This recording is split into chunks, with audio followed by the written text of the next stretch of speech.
I actually asked on Twitter, I think it was on Twitter a long time ago. I just asked whoever followed me there. Those of you who were taught that there was a Santa Claus, that he was real and all that, when you found out there wasn't, how did that affect you? I was just curious.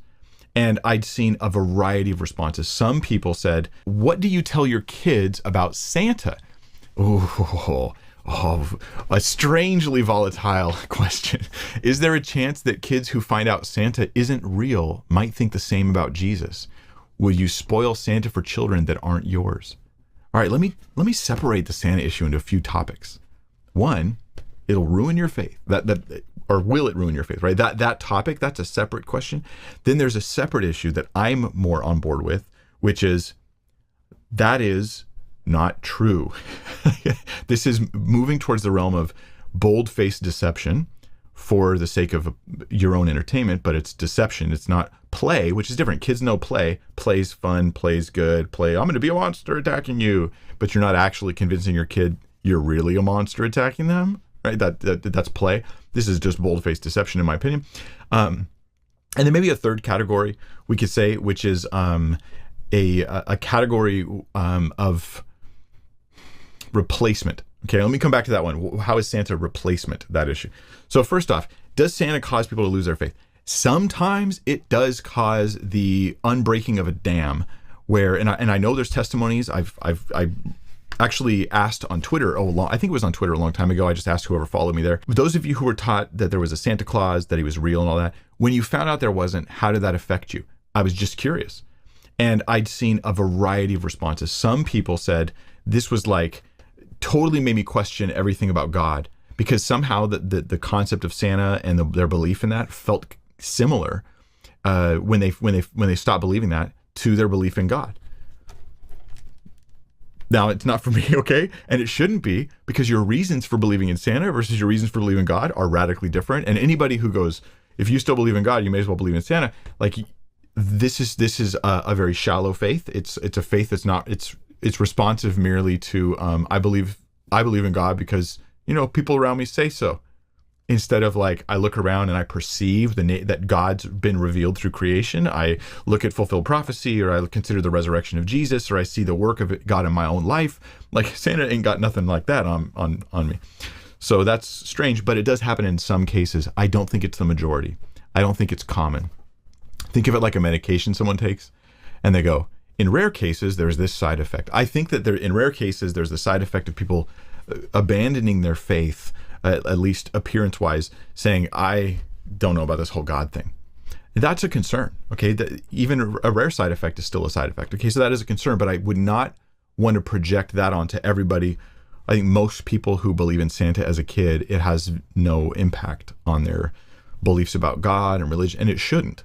It shouldn't. Plenty of us had believed things that were not true that our parents told us, maybe because they thought it was true. Why would this affect my belief in God? It shouldn't, but in some cases it does. Okay, the second issue is that of it's just a deception. Telling your kids, we're going to pretend there's a Santa Claus, that would be one thing, but deceiving them, I know it's common. Okay, and every argument against the deception thing, well, let me put it this way, a lot of the arguments against me here, like I said, it's volatile, would be, that's not a problem. And you're really thinking it's not a problem because we always do that. And we've always done that. And for generations, we've done that. So how could it be a problem? You're basically insulting my grandma by saying this, Mike.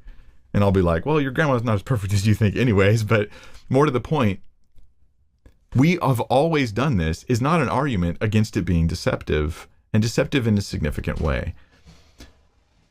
If I were to tell kids, we're going to pretend there's a jolly fat dude who's going to bring you presents, and he flies in a reindeer and all this stuff, and they want to partake in a game, that would be, you could have the fun of it, but without the deception.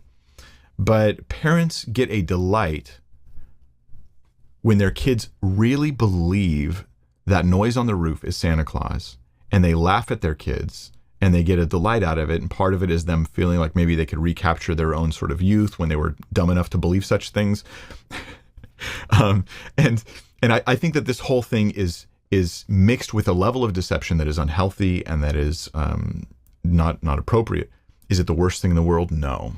Does it mean they're a bad parent? No, I didn't say that. I think this was a bad act. in my opinion. But it's a bad act that's layered with so much sugar and spice and everything nice and presents and jolly Saint Nick. It's layered with so much sort of surface level goodness that it feels like it's fine. But at the core, it's a very deceptive thing. Okay, but then there's a third issue. So I couldn't do that. I could not just bold-faced lie to my kids about things like that. I want to raise responsible, thoughtful, intelligent adults. I would not lie to my kids about anything like that and just deceive them. Just let them live in fantasy worlds where I just lie to them because it entertains me and it makes them excited, artificially excited about things that aren't true. Like, this does not seem healthy to me in any way. You can send me your letters, P.O. Box something or other. You can message us on the website of how wrong I am, but you better explain why and not just be mad at me, or I'm gonna ignore you. Okay, so the third thing is replacement. Santa, and this is something I feel as strongly about. Santa replaces Jesus as the center of the holiday. This is not every case, certainly not in every case. In purposeful families who are intent about the resurrection, the death, the life, the incarnation of Christ, and they care about these things and they want to instill these truths in their kids, and they're true, they're not deceptions. They can do this, and they maybe even have a layer of a Santa thing going on, and they hope that the two don't get muddied together and all this. But for the most part, in most homes, Santa has replaced the emphasis on Jesus. Jesus is a footnote. Santa is the he's the headline. He's the star of the show. That's obviously wrong and bad, right? Because Christmas, if it means anything, it's a celebration of Jesus, his incarnation, God saving the world through his son, sending his son because he loves us so much.